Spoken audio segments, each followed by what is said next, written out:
شاندنا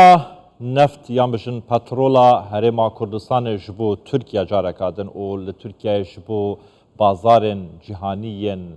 پترول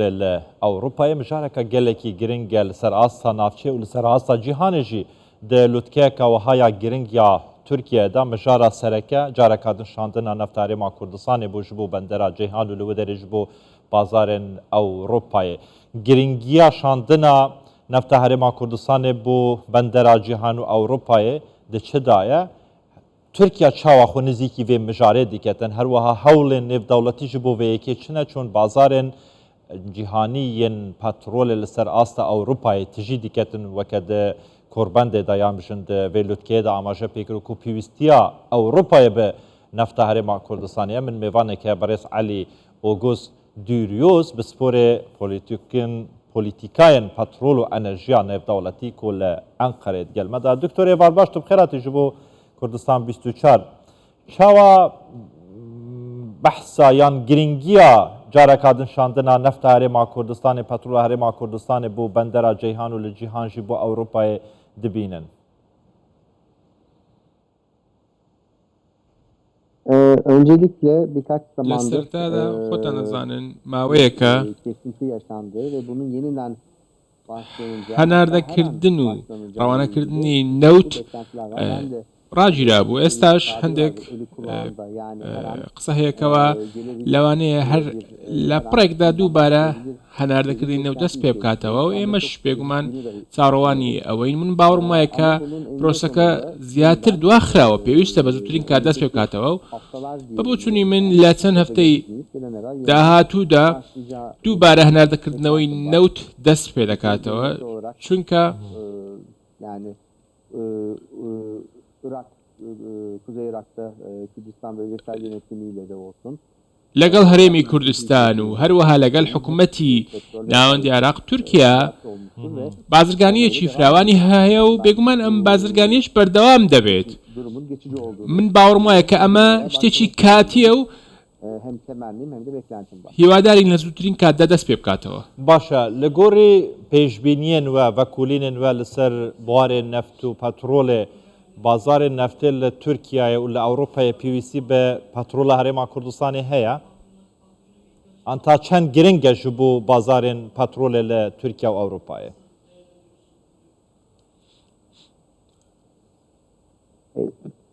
Tabii ki. بەڵێ بێگومان پێویستی پێێتی چونکە لەلایەک خۆتان دەزانن لە چەند ساڵی داهاتوودا ئۆتۆمبیل لە ڕێگەی سیستەمی ئەلکترۆنیەوە هەندێک قسە هەیەکەوە بەهۆی ئۆتۆمبیل لە کارەباییەکان ویست لەسەر نەوت کەم دەبێتەوە بەڵام ئەمە وانییە چونکە ئێمە چەندین بواری جیاوازمان هەیە بۆ بەکارهێنانی نەوت هەروەها ئەمە گۆڕانکاری بەسەردادێت خۆتان دەزانن ئێستا ڕۆژهەڵاتی ناوەڕاست بە قۆناغێکی ناسەقامگیر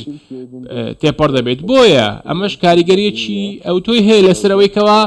ویست لەسەر نەوت بەردەوام دەبێت تورکیاش خۆتان دەزانن خاوەن 85 ملیۆن هاوڵاتیە بۆیە بازارێکی گەورە هەیە بۆ ئەم نەوتە کەوا بگوازدرێتەوە و هەروەها ڕەوانەی بازارەکانی جیهان بکرێت بە تایبەتی لە کەرتی ئاسمانی و کەرتی کەشتیەکان و گواستنەوەی کارگۆکان بە تایبەتی پێویستمان بە نەوت هەیە بۆیە لە قۆناغی داهاتوودا لەوانەیە ئۆتۆمبیلی کارەبایی زیاد بێت بەڵام ناکرێت ئەوە بڵین کەوا بە شێوەیەکی ڕەها پێویستمان بە نەوت نامێنێتەوە باشە دکتۆر تەگوت لە گۆڕی پێشبینی و دیفچۆنێن مە چەند هەفتەیەن داهاتیدا لەوانەیە جارێکادن شاندن یان هەناردەکردنا نەفت هەرێما کوردستانی بۆ بەندەرا جەیهان دەست پێ بکێتەوە لە گۆڕی دیفچۆنێن وە کێشە لە کو دەرێدا پرزگیریک لە کو دەرێدا پرزگیریک هەرێما کوردستانەیە عێراقە تورکیایە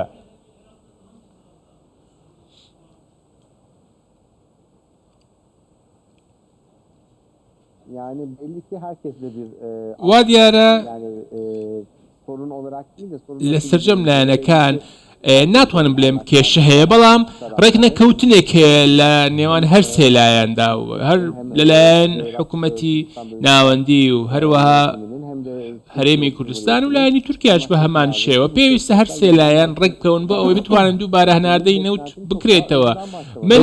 چاوەڕوانم ئەوە بووکەوە زوو پێشتر دەست پێ بکا بەڕاستی. حکوومەت هەرێما کوردستانی هەمی بەڵگە ئێخستینە ڕۆ بەحەز دکەتن کو یعنی ئامادەیە خۆیان تەمام ڕاگەاندێ ji بۆ جارێکا شاندنا نەفت هەرێما کوردستانی کو نەفت هەرێما کوردستانیە لایەنێ فەرمی کە حکوومەت هەرێما کوردستانیە دەبێژەم هیچ پرۆبلم نینە هیچ کێشەیەک نینە ئەم ئامادەینە.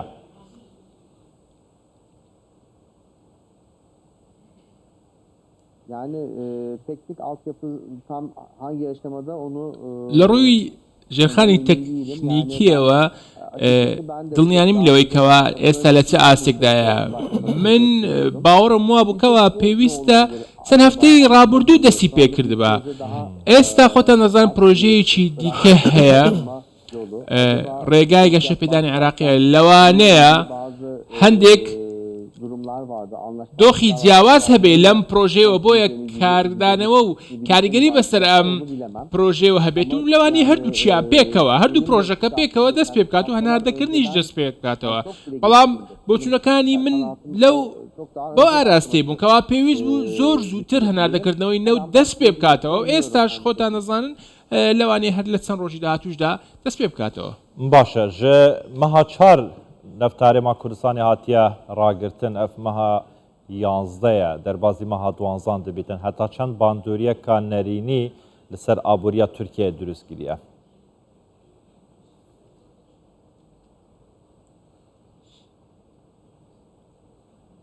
Yani Türkiye ekonomisi üzerinden tabii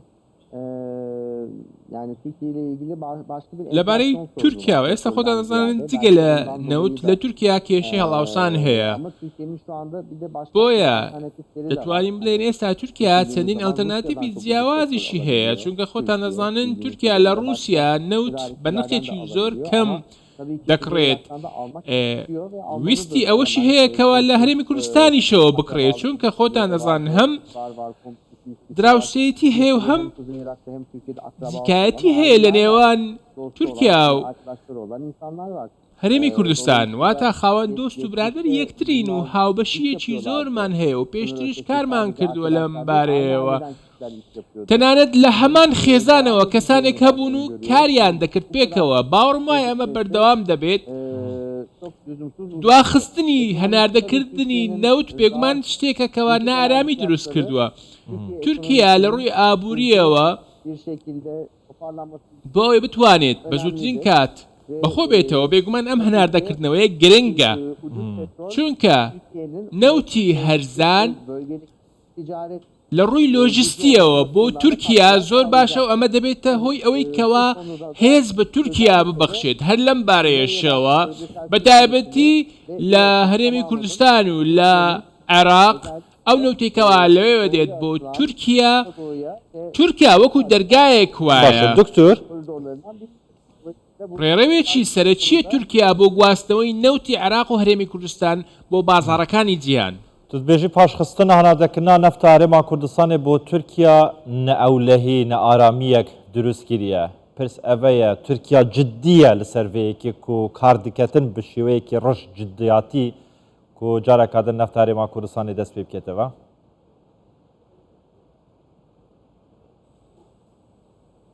Yani sorunlar çok yani tabii ki بێگومان چەندین کێشە هەیە و بمانەوێ نەمانەوێ بێگومان دروستی کردووە و خۆت دەمەوێت جەخت لەوە بکەمەوە کە تورکیا چەندین ئالتەرناتیڤی جیاوازیشی هەیە لە هەمان کاتدا دەمەوێت ئەوەش بڵێم کە ئەو نەوتەی کەوا لە هەرێمی کوردستانەوە دێت لە کاتێکدا ئێمە لەگەڵ هەرێمی کوردستان پەیوەندیەکی زۆر باشمان هەیە و دۆستایەتیمان هەیە و کەسوکاری خۆمانن بۆیە کڕینی نەوت لە هەرێمی کوردستان شتێکی لۆژیکیە ئەگەر بێت و واز لەم پرۆژەیە بێندرێت دەبێتە هۆی کاریگەریەکی نەرێنی بەسەر ئەو سیستەمەی نەوت کە لە تورکیا پەیڕەو دەکرێت بۆیە ئەم باوەڕم وایە کە لە زووترین کاتدا هەناردەکردنەوەی نەوت دەست پێ دەکاتەوە. تورکیا هیچ ئەلتەرناتیڤێک هەیەش بۆ نەفت هەرێما کوردستانی هیچ بەدیلێکێدن هەیە؟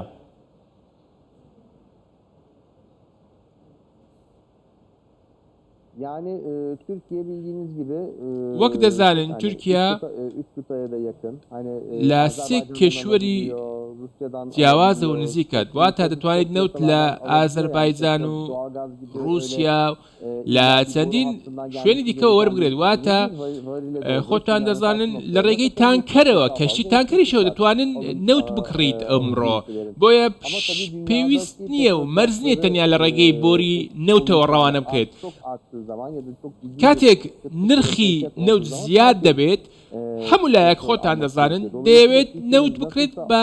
نرخێکی هەرزانتر gibi bir duruma fazla güvenmemek. بۆیە Hazır yanı başındaki تورکیا لەم سۆگەیشەوە پێویستە بە زووترین کار لە هەرێمی کوردستان نەوت بکرێتەوە وەک ئەوەی لە ڕابردووش هەبووە ئەمەش بێگومان پاڵپشتێکی باشە بۆ ئەمنی وزەی تورکیا و لە بەرامبەریشدا کاریگەری و سەقامگیری بۆ هەرێمی کوردستان دەگەڕێنێتەوە لە ڕووی سێکتەری نەوتەوە باسی بازرگانی دەکەین باسی ڕێگەی گەشە پێدان دەکەین بێگومان ئەمانە هەموو دەکرێت وەکو ئالتەرناتیڤێک سیر بکرێت خۆتان زان لە غەزە و لە شوێنی دیکە بازرگانی فرەچەشن دەکرێت ئێمە لە وڵاتی خۆمان دەمانەوێت لەگەڵ دراوسێکانمان لە چوارچێوەی ئاشتیدا و لە چوارچێوەی پەیوەندێکی سەقامگیردا بتوانین هەنگاو بنین و لەم سۆگەیشەوە هەوڵ دەدەین ئابووری وڵاتەکەمان بەهێز بێت زۆر باشە دکتۆر علی ئۆگۆس پسپۆرێ سیاسەتن پەترۆل و ئەنەرژیەک و لە ئەنقەرێت گەلمەدا بوو گەلێکی سوپاس دکتۆرین هەرا بن